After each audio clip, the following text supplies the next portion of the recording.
What's happening, party people? In Chicago, it's supposed to rain on more than half of the population out here all day today.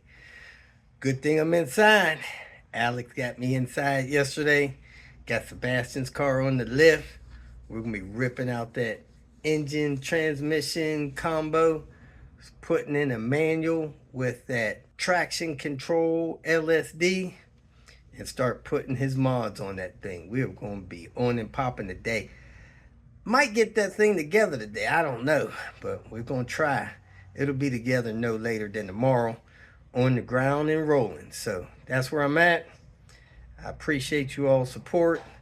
Thanks for commenting, giving me a thumbs up, whatnot, on my videos, and especially thumbs up to those folks that are donating through Patreon and other areas. Yesterday, I was able to purchase a portable printer so I can ship packages out while I travel. That's going to be a great relief for me. I don't have to stumble around looking for a place to print a label to ship somebody some part they got. That's what I got going on. I hope you enjoyed today's clips. Worked on the XC90. Welcome to Hanging Out with Robert, that's me. This video contains things that I encounter throughout the day.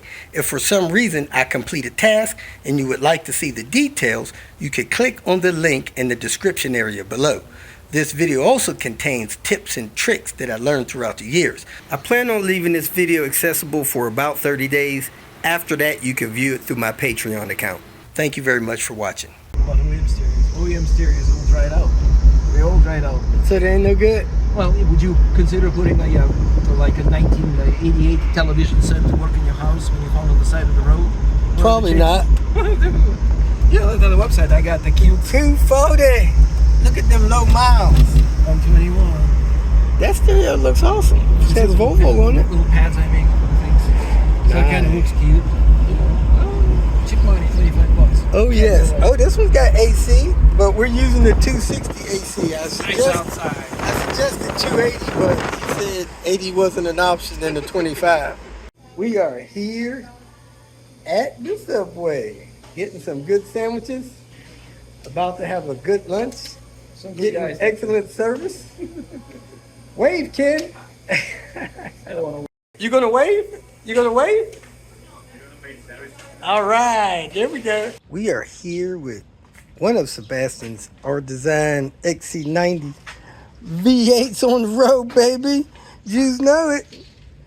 We are going to do a blower motor and fan resistor in this thing. And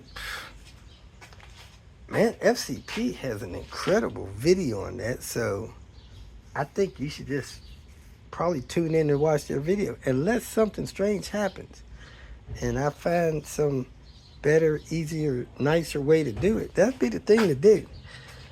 Man, look at these seats. I love these Rdesigns. Rdesign V8, keep the V8s going. We got electrical power on it too. It's called a car battery. So we're going to start out by moving the passenger seat down and back as far as you can. That'll give you room to work under this floor panel because a lot of people don't like doing that. Make sure you get somewhere where you can open this door wide open. Then you can disconnect the battery if you want to safeguard against doing things wrong under the dash. Then get your tools on your tool list and get cracking. So the first thing we're going to do is take this panel right here off. This side panel that just snaps out, and we're going to take this out, a couple screws there, that snaps out, unplug the lighting, and then we're going to take the whole glove box out, I believe, which has 3 screws underneath and 4 screws inside. 1, 2, 3, 4. Then 2 more there. 1, 2. Then maneuver this out slowly and unplug the plugs from it so you don't break anything that's plugged into it, like the light and that. So let's get cracking. This just gives you some light access, but the blower motor and stuff is down there. So let me unplug that, see what else is in the way, and start pulling out screws in the drain. And I understand there's some stuff you can't see, so we're gonna pull this trim out of the way. Oh, great. Clip broke. Could have used a trim clip puller. There it is there. This piece was a little tricky to come out. It locks in there. Don't have enough room in the floor to push it down, so I had to pry the B pillar out just a little bit to get that out. And two of the clips broke. You can remove the floor mats.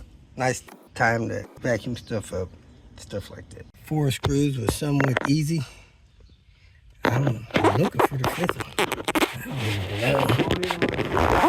Don't even look for it. I was up behind this rubber floor and stuff. I don't even know where it's at. And this is like some insulation stuff. Yeah, that's why I don't mind breaking it. Alright. I will say this. So we pulled those 2 bolts, get a little wiggle room. And I was pulling on it, trying to break this last screw tab off, which I did. The whole tab is gone. So this thing is up under this insulation. And the chances of you getting something under that insulation is like 0 and none. I don't even think that's possible to get that out of there on this vehicle. Anyway, even with that, I had a hard time getting the fan assembly out because it caught on that filter drain and it was pressed up against this carpet, so you got to push the carpet against the firewall and massage this thing out, and it's out. So let's replace the fan and the resistor. This one's noisy, still works, just getting a little noisy. And trying to muscle this out, I had my hand on the top cap, which is probably not a real big deal, pretty cosmetic. However, one of the tabs that clip it on got damaged, probably this one on this side. So Sebastian is gluing that back together. So we're gonna unplug the fan, take these 2 screws loose, and press the fan out of here. Took the 2 screws out of the top, unplugged the plug, and flipped it over and held the cage and just pulled the fan out the bottom. Now I'm gonna take a couple screws out of the resistor and take the resistor out. That screw came out easy. That screw was very difficult. Took 2 grown men to get that screw out. So there's your resistor. When you load the fan in, your cord goes in that hole. And make sure your 2 screw holes are lined up so you can screw it in. You want to center that rivet in that groove to get that to slide in all the way and properly. So those screw holes did not look like they were threaded, but when I leaned on them, they screwed right in. So that's our blower motor. We're going to plug it in here. Doop, doop, doop, doop, doop. It's keyed, so it only goes one way. That way. Now we can put the cap on there and then put it back in position and screw it back in the vehicle. So we snapped the cover back on. Now I'm going to muffle it back up in place. It goes in this way with the plug toward the back, and then you hook up the drain. So let me go ahead and put it in place. Got the 4 bolts up, pulled the carpet back, snap that in. Now I must plug the drain back in, push the carpet back, and install the glove box after I put those 2 8mm back. Again, on this floor trim, that piece is locked in by the back one. So you got to push the back one out to slide the front one out. We are all done. It works beautifully. Got the carpets and stuff vacuumed. I put my Milwaukee fuel back, and we're gonna call it a night. Go get something to eat. Whoop, whoop. And we decided to go get a bite to eat, and Sebastian is parking his 95 850 T5R. Man, this thing is nice and clean, and up next for a manual swap. Well, that's it. Got that XC90 blower motor in. Let me tell you something. It was kind of hard getting it out, breaking off that tab on that 5th screw. It was even harder getting it back in. That thing is limited space. You got to push it in just right. You got to push that carpet and little padding in there. And man, it took a little muscling to get that thing in, but we finally got it in. Didn't damage anything other than that little tab we broke off.